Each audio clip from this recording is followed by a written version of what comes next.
وَإِذَا قُرِئَ الْقُرْآنُ فَاسْتَمِعُوا لَهُ وَأَنصِتُوا لَعَلَّكُمْ نحمده ونصلي على رسوله الكريم اما بعد فاعوذ باللہ من الشیطان الرجیم بسم اللہ الرحمن الرحیم۔ انسان بعض دفعہ بیمار ہو جاتا ہے اور اس کے لیے وہ اپنی بیماری کی تشخیص کے لیے رپورٹس وغیرہ کرواتا ہے۔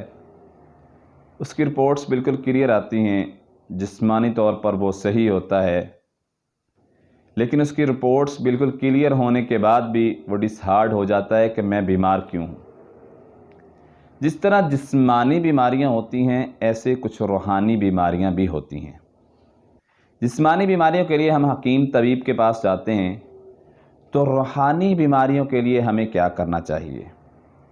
ہمیں کیسے پتہ چلے گا کہ ہمیں روحانی بیماری ہے؟ جسمانی بیماری کا تو انسان کو پتہ چل جاتا ہے، روحانی بیماری کا کیسے پتہ چلے گا کہ ہم پر جادو ہے یا کچھ اور؟ اس کی مختلف علامات کچھ مشاہدات میں، کچھ تجربات میں اور کچھ بھائیوں سے جو معالجین ہیں، راقی ہیں، ان سے سننے کو ملتی ہیں۔ سب سے پہلی بات یہ ہے کہ انسان اپنے روزمرہ کے کام کو ویسے نہیں کر پاتا جیسے وہ کر رہا ہوتا ہے۔ مثال کے طور پر ایک بندہ روزانہ اچھا کام کرتا ہے، لیکن دن بدن وہ آہستہ آہستہ اپنی نارملی لائف جو ہے نا وہ نیچے کی طرف جا رہا ہے۔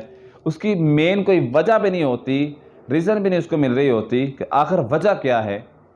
جسمانی طور پر وہ بالکل ٹھیک ہوتا ہے، لیکن روحانی طور پر جادو ہونے کی وجہ سے یا ان معاملات کی وجہ سے، نظر بد کی وجہ سے اس کو سمجھ نہیں آ رہی ہوتی کہ اس کے ساتھ معاملات کیا چل رہے ہیں، وہ کن چیزوں کا شکار ہو رہا ہے۔ وہ ان چیزوں کی وجہ سے، شکار ہونے کی وجہ سے، جادو کا مسئلہ بننے کی وجہ سے، نظر بد کی وجہ سے وہ اتنا بیزار ہو جاتا ہے کہ وہ ایک خود بیمار آدمی بن جاتا ہے۔ خود وہ اپنے آپ کو بے بس اور بے چین محسوس کرتا ہے۔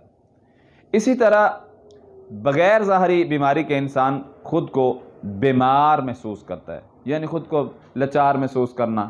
ظاہری طور پر وہ بالکل ٹھیک ہے، جسمانی طور پر مضبوط ہے، دیکھنے والا دیکھتا ہے یار بہت اچھا نوجوان ہے، خوبصورت ہے، اس نے جمال ہے، قد کاٹ اچھا ہے، لیکن اندر سے وہ ٹوٹ چکا ہوتا ہے۔ یہ بھی جادو میں عمومی طور پر علامات پائی جاتی ہیں۔ ایسے ہی عبادات میں اس کا دل نہیں لگتا، عبادت میں وہ کمی کرتا ہے، اس کو سمجھ نہیں آ رہی ہوتی میں کیا کام کروں۔ اسی طرح جادو ہے یا نہیں یہ کیسے پتہ چلے گا؟ عمومی طور پر اس کے خیالات جو ہیں آدمی کے جس پر جادو ہوا ہوتا ہے نا، اس کے خیالات منتشر ہوتے رہتے ہیں۔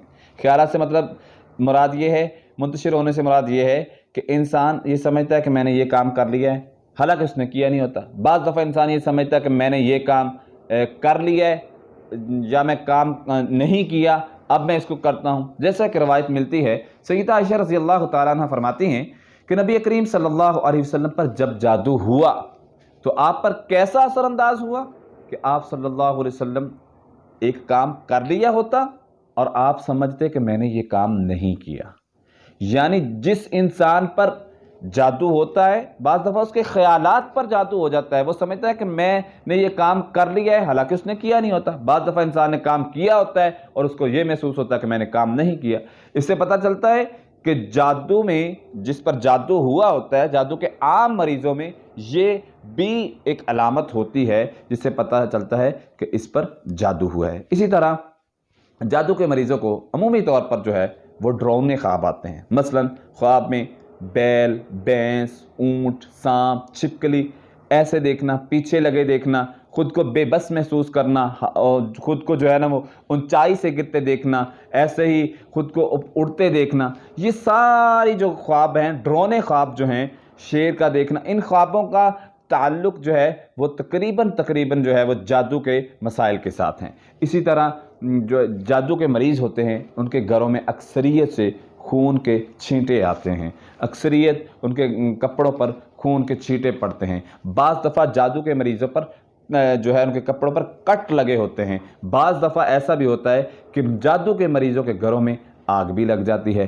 لیکن ان سب کا مطلب یہ نہیں ہے کہ یہی علامات ہوں گی تو جادو کا۔ اس کے علاوہ بھی اور بھی علامات ہو سکتی ہیں، لیکن ہمیں کیا چاہیے کہ ہم سب سے پہلے اس شک کو ختم کریں کہ جادو کی علامت لازمی نہیں کہ یہی علامات ہوں گی تو جادو ہوگا، اس کے علاوہ بھی اور بھی دیگر بھی علامات ہو سکتی ہیں۔ اب ہمیں جب ان علامات کا پتہ چل گیا ہے، اب روحانی بیماری کا پتہ چل گیا ہے، جسمانی بیماری کی ہمیں سمجھ نہیں آ رہی، جسمانی طور پر ہماری رپورٹس کلیئر آ رہی ہیں، یہ علامات اگر آپ میں پائی جا رہی ہیں تو اس صورت میں ہمیں کیا کرنا ہے؟ سب سے پہلے ہم نے اپنا سیف پوائنٹ دیکھنا ہے، ہم نے خود کو محفوظ کرنا ہے، خود کو محفوظ کرنا ہے۔ کیسے کرنا ہے؟ جو نبی کریم صلی اللہ علیہ وسلم نے ہمیں اذکار بتائے، ہمیں کسی کی طرف جانے کی نسبت نہیں کرنی کہ فلاں نے کر دیا فلاں نے کر دیا، ہمیں خود اپنے آپ کو جو ہے وہ پاورفل بنانا ہے، اور جو نبی کریم صلی اللہ علیہ وسلم نے اذکار بتائے ہیں وہ اذکار کرنے ہیں، تو ہم انشاءاللہ اس روحانی بیماری سے بچ سکتے ہیں۔ وہ اذکار کون سے ہیں؟ ہمیں معوذتین یعنی سورۃ فلق اور ناس کا کثرت سے اہتمام کرنا چاہیے، صبح اور شام 7 مرتبہ آیت الکرسی اور سورۃ البقرہ کا جو آخری 2 آیات ہیں، ہمیں ان کو اپنا معمول بنانا چاہیے، تاکہ ہم اگر جسمانی بیماری سے محفوظ ہیں، اب رپورٹس ہر چیز کلیئر نظر آ رہی ہے، لیکن آپ اندر سے ٹوٹ رہے ہیں، تو لازمی آپ پر ایسا کچھ ہو سکتا ہے۔ اگر آپ ایسا محسوس کریں تو ہمیں قرآن و سنت سے جو رہنمائی ملتی ہے وہ یہی ہے کہ اللہ کی طرف آئیں، مسنون اذکار کریں، جو نبی کریم صلی اللہ علیہ وسلم نے ہماری رہنمائی کی ہے۔ اللہ خالق و مالک ہم سب کو اپنی حفاظت میں رکھے، جب تک زندہ رکھے، دین اسلام ایمان کی خوبصورت حالت میں رکھے، اور جب اپنے پاس بلائے تو اچھی موت اور شہادت کی موت، عظیم موت نصیب فرمائے۔ اقول قولی ھذا استغفر اللہ من کل ذنب واتوب الیہ۔ وَإِذَا قُرِئَ الْقُرْآنُ فَاسْتَمِعُوا لَهُ